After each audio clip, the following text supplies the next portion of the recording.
Okay, in this video, we are going to talk about popular misconceptions. I noticed in the past 10 years or so, I've been reading and hearing a lot of popular misconceptions, like I said, about magical teachings. So I'm here to clear up the facts. Some of you may hear of the things I'm about to say, but some of you may not. But it's up to you to take my word for it, because at the end of all this, I'm just another guy on YouTube telling you my opinion and showing you how to do something. So I don't know. Let's get started.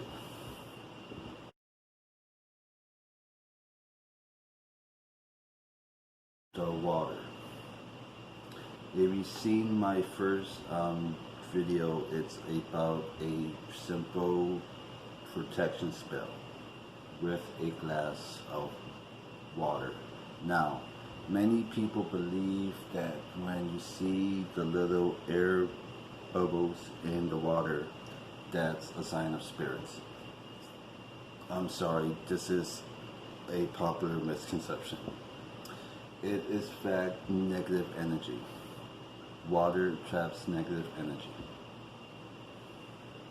There are many spells involving the uses of water to capture not only negative energy but negative spirits as well. Yes, it is possible for spirits to contact or go through the water, but it needs a reflection to link themselves to this realm. Just like a mirror. If you notice a lot of ghost videos you see on TV, I don't know if you've seen the one of a little Chinese kid.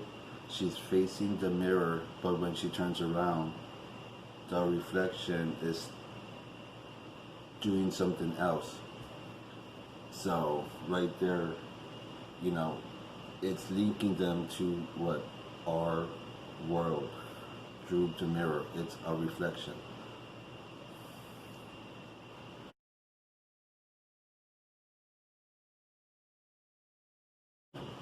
Mirrors. They say it. They say mirrors magnify one spell. This is another misconception. Our mirror's job is to reflect. So when you put a spell in front of a mirror, what's going to happen? It's going to reflect it. It's going to reflect it back. A mirror doesn't magnify anything. Its job is to reflect. That's why when we put something in front of it, it does what it reflects.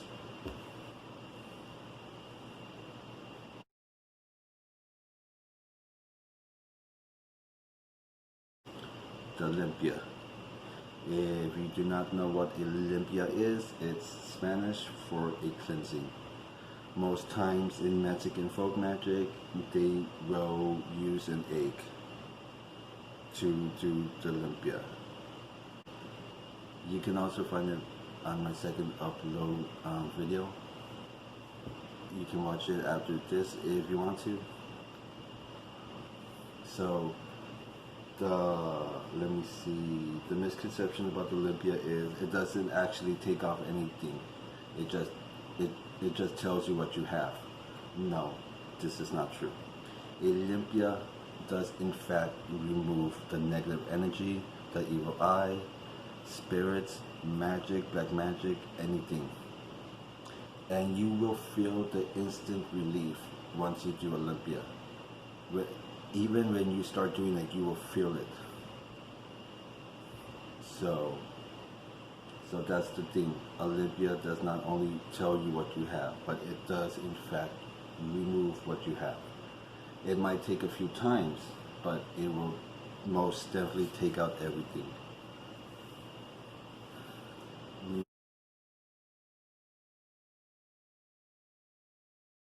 Misconception 4, still with Olympia. And I read, and someone even told me it's best for someone else to do the Olympia on you. Yes and no. If you know what you're doing, if you are trained and you have good protection, you can give someone Olympia. But if you are not trained, if you do not know what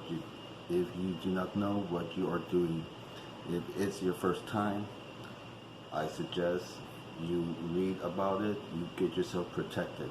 Because if not, like I said before, whatever they have will jump on you. And say if your friend does Olympia to you and she doesn't know what she's doing, it's going to go back and forth. So always remember that.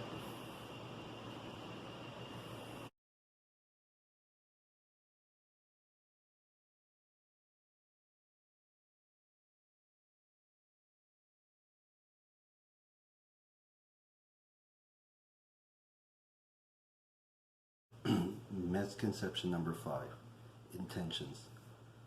This word has been used freely around the magical community, especially in hoodoo, for a long time.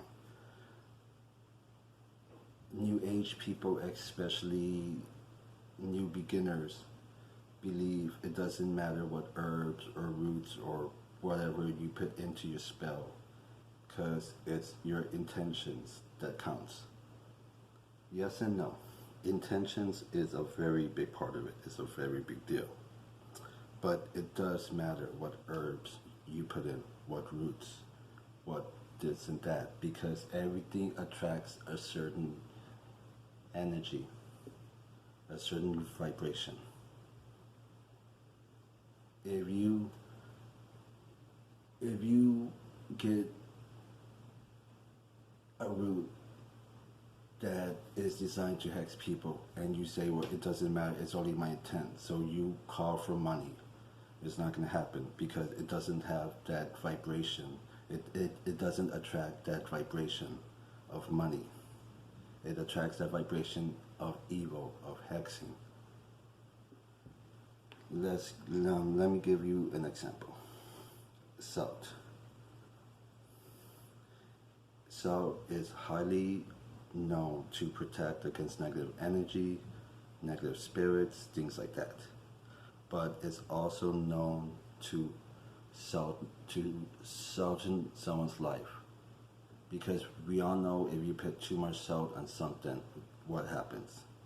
You fuck it up. It's all totally destroyed. Especially when you put too much salt on food that you just cooked and you mess it up and then you have to toss it in the trash. But yes, that's an example. Salt is for protection, but salt can also be used to destroy someone's life. And that's what intention is, because the salt can either do these two things, to protect and destroy. That's the intention. You cannot work salt for money clearly alone unless it's incorporated in a money spell. It cannot be used for love because it's only for protection and to destroy. But unless you incorporate it into a love spell somehow. So that's the only way. Other than that, salt alone is for two things: protection and to destroy. Okay? So that's what its intention is. When you cook, you don't put random shit in your pot and say, it doesn't matter because I have good intentions.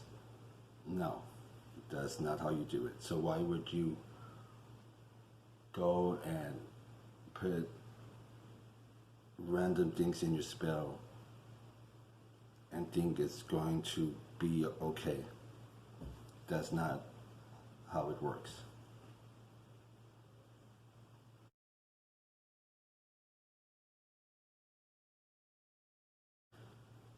Misconception number 6.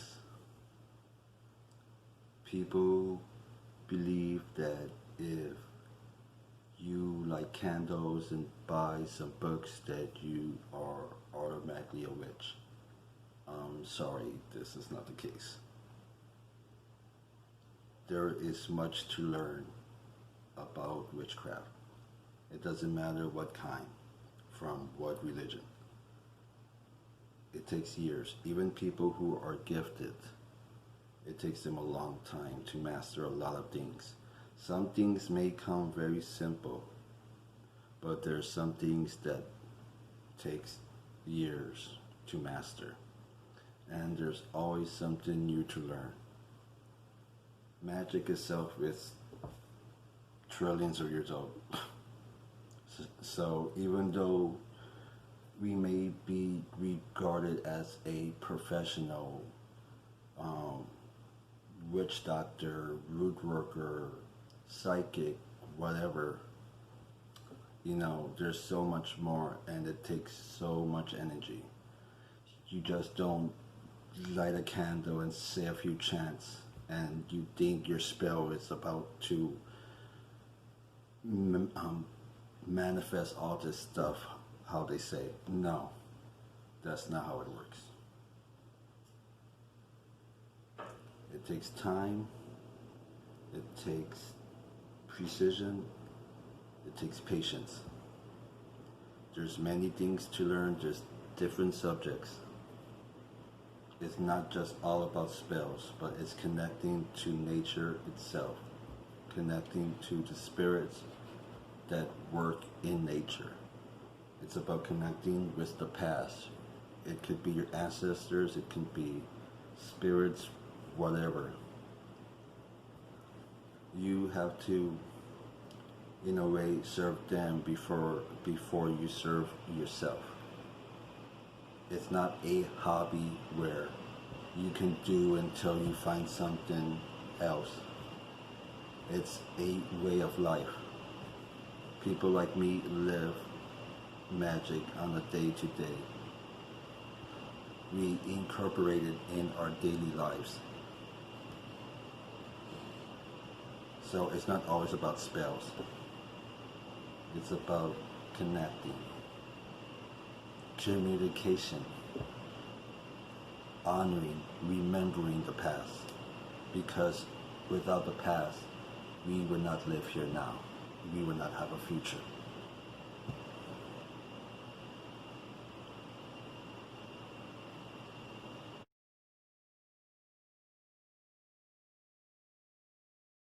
Misconception number 7, hoodoo saints. Yes and no. It depends on what you mean by hoodoo saints. If you are talking saints like something like the Catholic saints, and then no, there's no such thing as hoodoo saints like that. Because hoodoo is Protestant, and even though Protestant is still under the Christian religion, Protestant don't believe in saints like the Catholic does. They believe that each person that worships Jesus Christ is a saint themselves. So this is why people who actually practice the hoodoo, they don't put saints in their hoodoo practice, because like I said, they see themselves as saints, so they pray directly to Jesus and to the Father Almighty.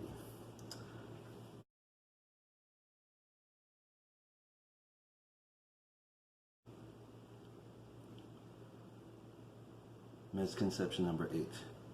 People from other religions can pray to higher beings of other religions. Like, say for example, if a Catholic wants to work with a law of voodoo, even though voodoo and Catholic have similar things in common within their religious practice, no, you cannot, a Catholic can pray if they want to the Lord, but who is to say that they will even want to answer them? If people of the Catholic faith want to work with the Lord, they would have to convert. They would have to change religions. And even if that Lord or that pagan god or whoever you are trying to summon do show an interest in you, even though at the end you would still have to convert, because they will not want to help an outsider at the end. And you can say, well, I pray to this and that and they come all the time. Well, they may come at the beginning, but if you do not convert, they will stop coming. Some of them might even get mad because you keep calling them and you make no effort to convert to their way.